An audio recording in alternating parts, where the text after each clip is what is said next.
Philippines లో MBBS చదవాలనుకుంటున్నారా? ఫ్రీగా వెళ్లి చూసి నచ్చితేనే ఎంబీబీఎస్ అడ్మిషన్ తీసుకోండి.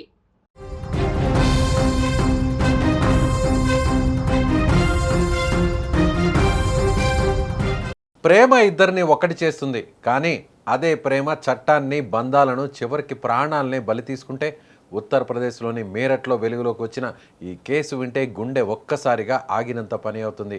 భర్తను చంపేందుకు కత్తి వాడలేదు, తుపాకీ వాడలేదు, విషం కూడా ఇవ్వలేదు. ఏకంగా ఓ విషపూరిత పాముని హత్యకు ఆయుధంగా మార్చినట్లు పోలీసులు చెబుతున్నారు. బయటకు చూస్తే సంతోషంగా కనిపించిన కుటుంబం, కానీ ఆ ఇంటి గోడల మధ్య నడిచిన రహస్య ప్రేమ కథ చివరకు ఒక ప్రాణాన్ని బలి తీసుకుందని దర్యాప్తులో తేలింది. వెన్నులో వణుకు పుట్టించేలా ఉన్న ఈ క్రైమ్ స్టోరీలో అసలేం జరిగిందో చూద్దాం. అది ఉత్తరప్రదేశ్లోని మీరట్ జిల్లా.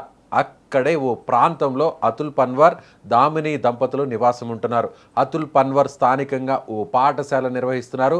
సమాజంలో మంచి పేరు, గౌరవం ఉన్న కుటుంబంగా వీరిని చాలామంది గుర్తించేవారు. అయితే అదే స్కూల్లో బస్ డ్రైవర్గా పనిచేస్తున్న తుషార్తో దామిని సన్నిహితంగా మెలిగింది. ఆ పరిచయం రాను రాను వీరి మధ్య వివాహేతర సంబంధంగా మారిందని దర్యాప్తులో వెల్లడైంది. పోలీసుల కథనం ప్రకారం తమ సంబంధానికి భర్త అతుల్ అడ్డుగా ఉన్నాడని భావించిన దామిని, తుషార్ ఇద్దరు అతన్ని శాశ్వతంగా తొలగించాలని ప్లాన్ గీసినట్లు పోలీసుల విచారణలో తేలినట్లు తెలుస్తోంది. కానీ హత్య చేస్తే అనుమానం వస్తుందని భావించిన నిందితులు సహజ మరణంలా చిత్రీకరించేందుకు ఒక భయంకరమైన ప్రణాళిక సిద్ధం చేసుకున్నారు. తుషార్ తన స్నేహితులు సోను, ఉదయ్ సహాయంతో ఒక విషపూరిత పామును తెచ్చుకున్నట్లు ఆరోపణలు వస్తున్నాయి. ఆ తర్వాత సరైన సమయం కోసం ఎదురు చూశారు. ఆ రోజు కూడా రానే వచ్చింది. ఓ రోజు రాత్రి అతుల్కు మత్తు మందు ఇచ్చి స్పృహ కోల్పోయేలా చేశారు. అతడు గాఢ నిద్రలోకి వెళ్ళిన తర్వాత మంచంపై విషపూరిత పామును వదిలినట్లు తెలుస్తోంది. కొద్దిసేపటికే పాము కాటు వేయడంతో అతుల్ ప్రాణాలు కోల్పోయాడని పోలీసులు విచారణలో వెల్లడైంది. ఇక మరుసటి రోజు భర్తను చూసి షాక్కు గురై కన్నీరు పెడుతూ మొసలి కన్నీరు కార్చింది సతీమణి.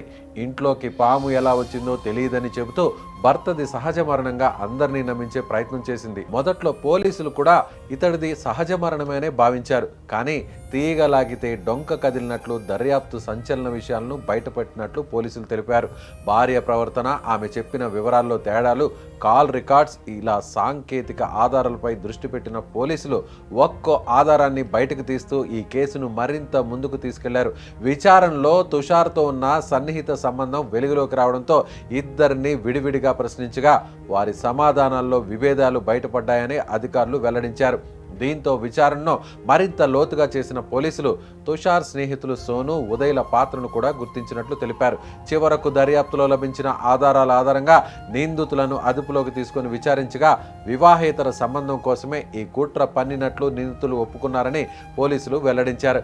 ఈ ఘటన స్థానికంగా తీవ్ర కలకలం రేపింది. ఒక కుటుంబం క్షణాల్లో చిన్నాభిన్నం కావడం, అంతేకాదు హత్యకు ఇంత విచిత్రమైన పద్ధతిని ఎంచుకున్నారనే విషయం ఇప్పుడు అందరినీ షాక్ గురిచేస్తుంది. ప్రేమ, నమ్మకం, కుటుంబ బంధాలు ఇవన్నీ మనిషి జీవితానికి బలమైన పునాదులు.